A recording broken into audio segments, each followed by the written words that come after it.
A liberdade artística é um pilar fundamental da sociedade, mas encontra frequentemente resistência.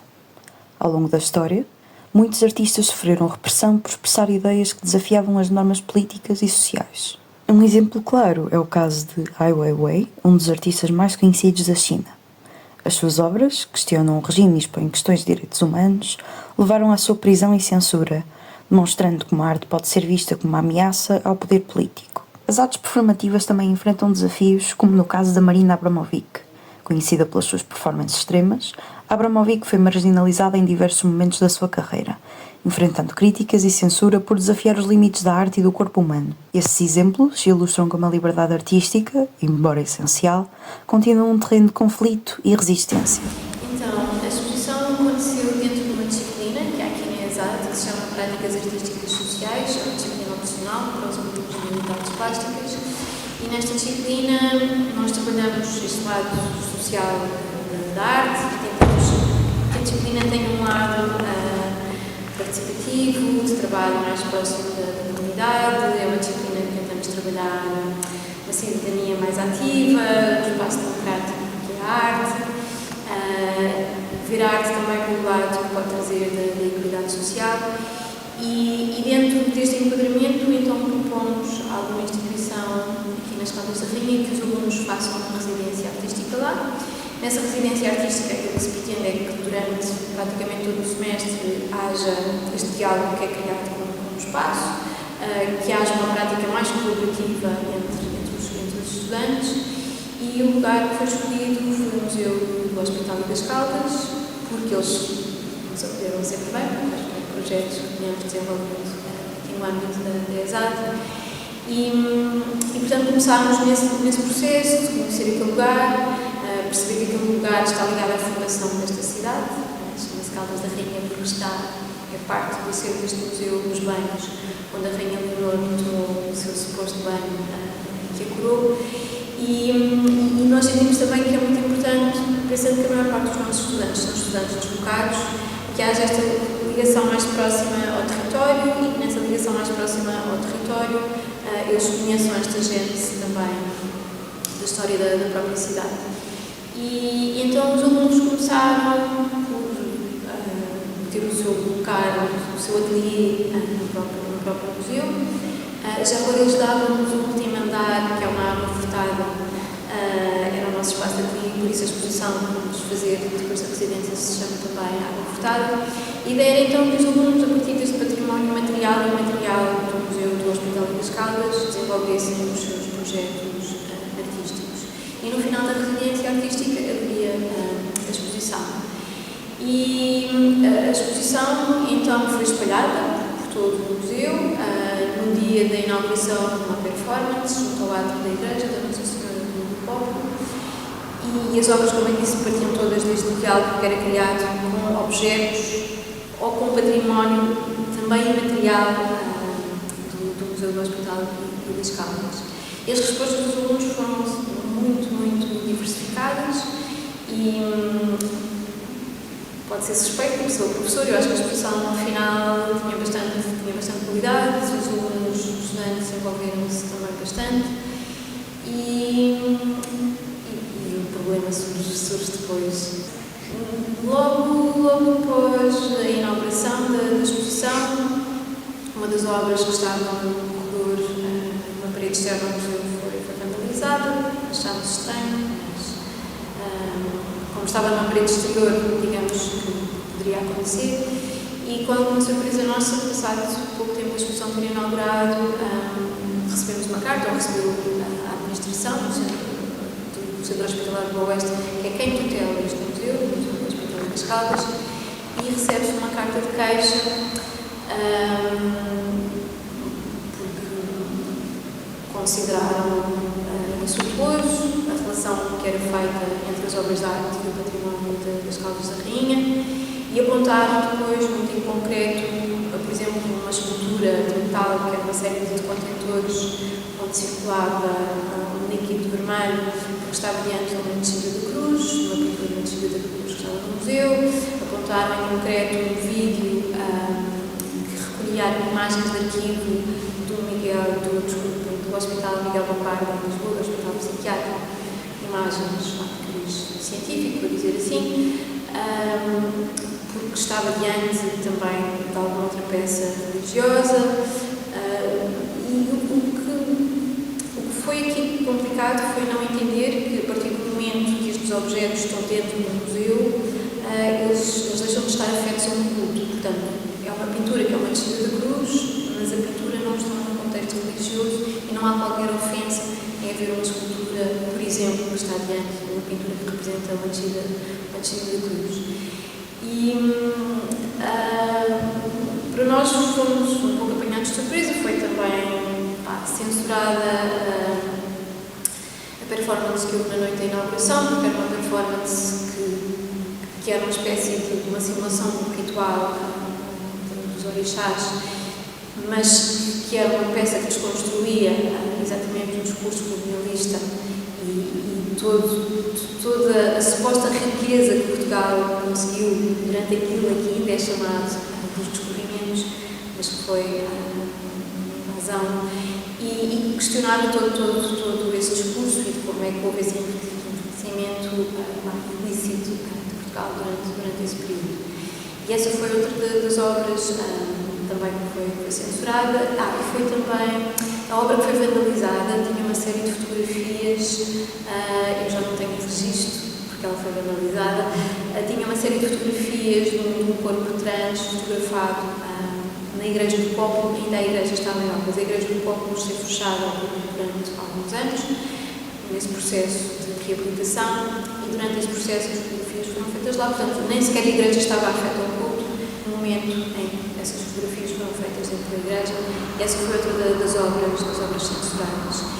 E quando houve esta queixa, nós imediatamente, entre o Centro Hospitalar do Oeste, a direção do museu, a direção da ESAD das Caldas da Rainha, eu como professora que acompanhava os estudantes, que acompanhei a residência e a exposição, tentámos esclarecer que de todo o que se passava ali não era qualquer falta de respeito com as obras do museu ou com a Igreja da Nossa Senhora do Pópulo. O que se passa ali é, de facto, a arte contemporânea a trazer questões, a trazer assuntos difíceis, a tentar alterar narrativas que são dominantes já há algum tempo. E eu penso que foi nessa falta de entendimento, não é? De ver a arte contemporânea circula num espaço de liberdade, e a arte contemporânea, sim, a arte contemporânea traz pensamento dissonante, a arte contemporânea trabalha assuntos que são fora da caixa, a arte contemporânea tira-nos do tapete, a arte contemporânea mostra-nos coisas que são desconfortáveis, essas coisas que são desconfortáveis podem-nos colocar mais ou menos confortáveis nessa relação com as obras.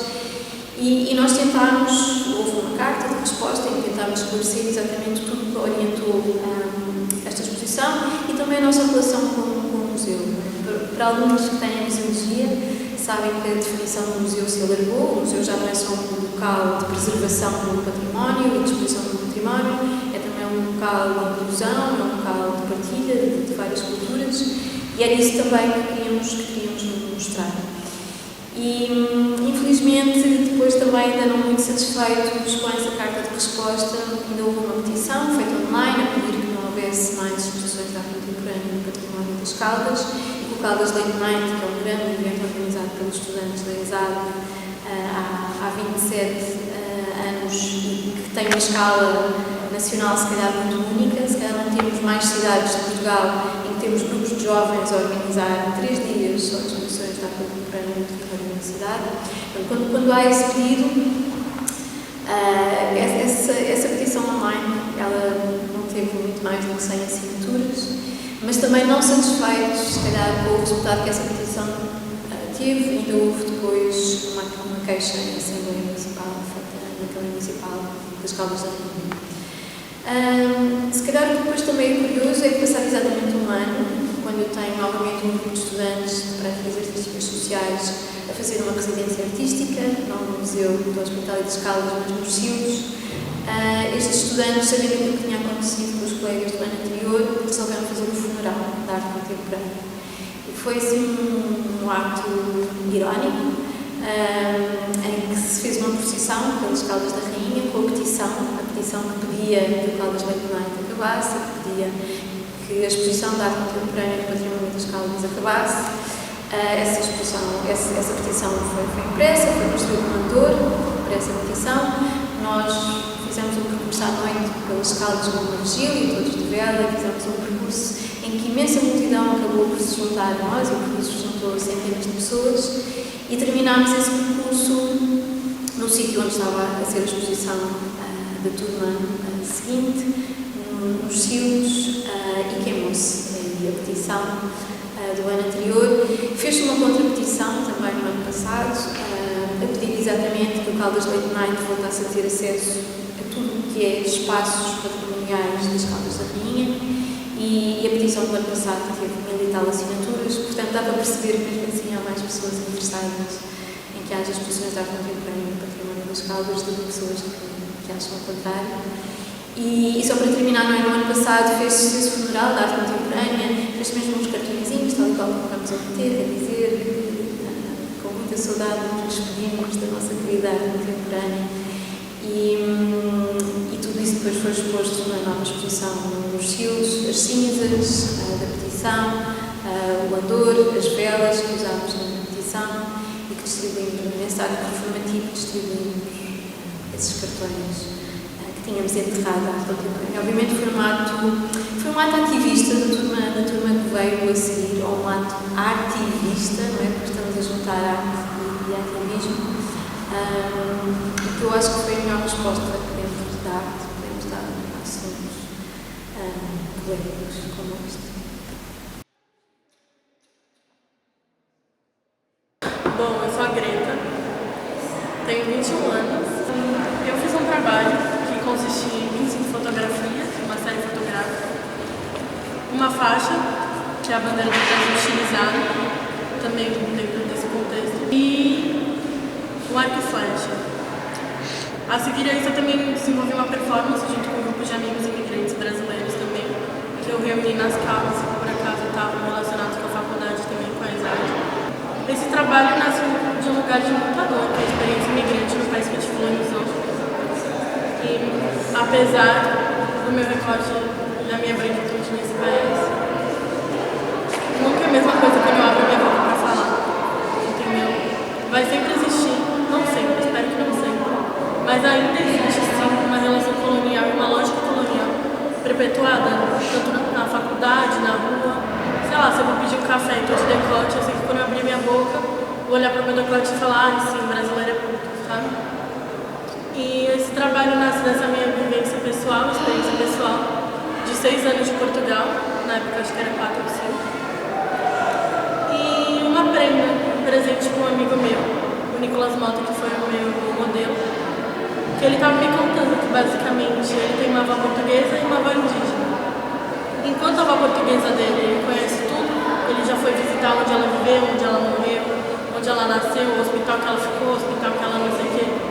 Tipo, ele conheceu toda a vida dela quando ele veio morar em Portugal, lembra?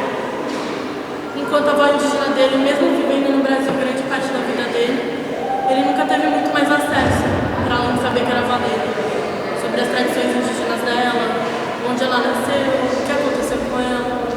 Então as coisas se perdem muito, e isso mostra também que é isso, que a narrativa colonial de apagamento também existe.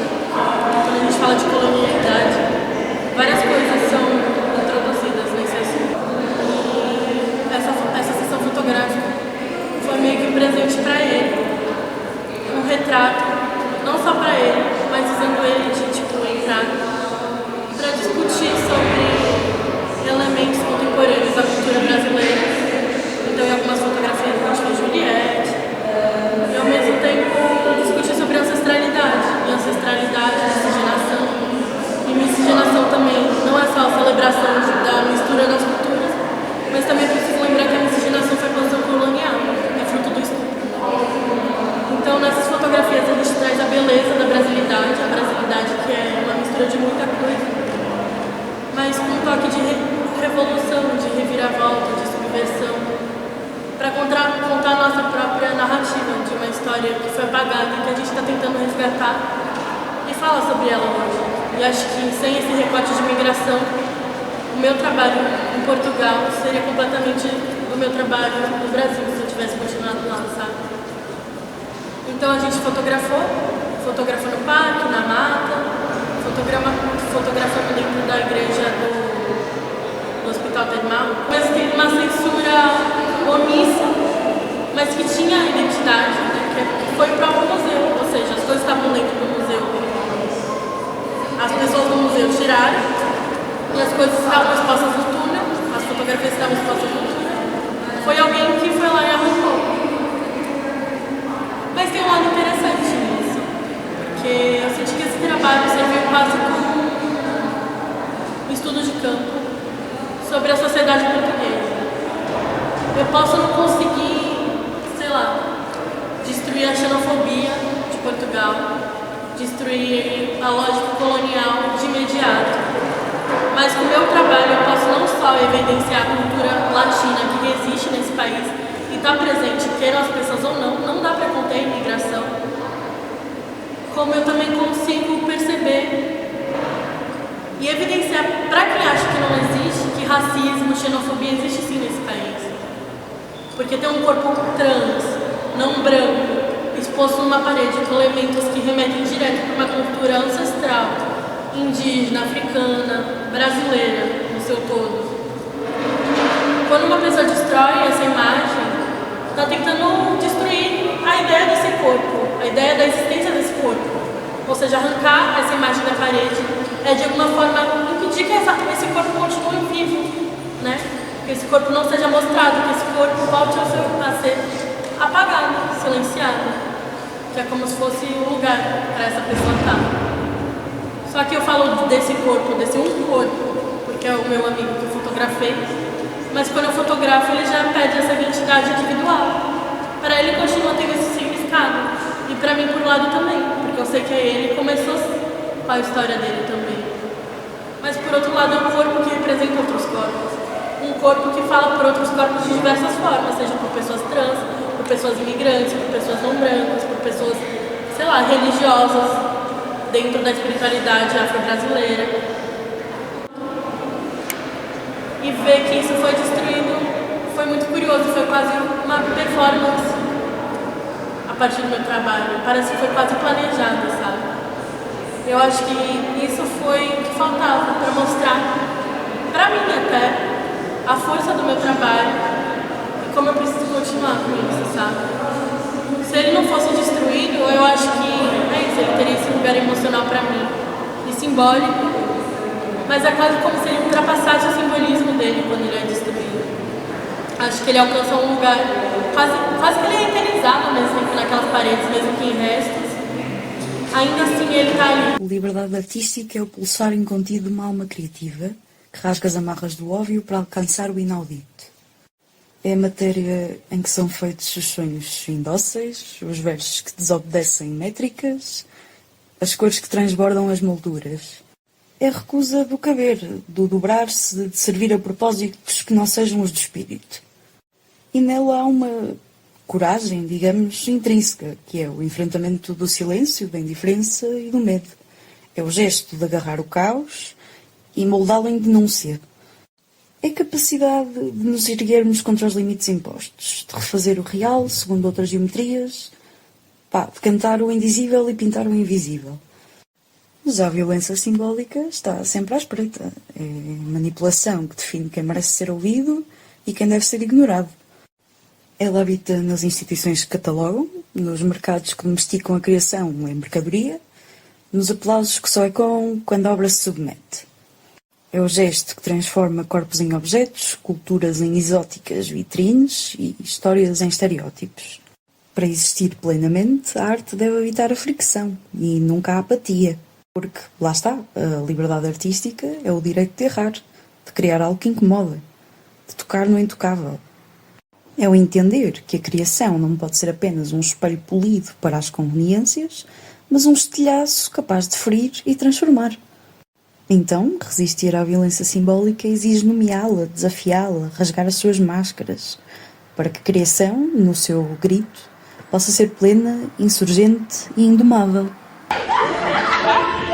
Prawda.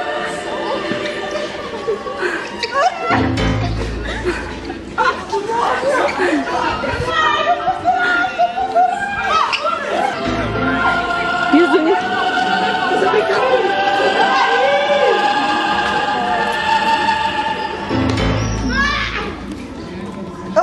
Wiecie.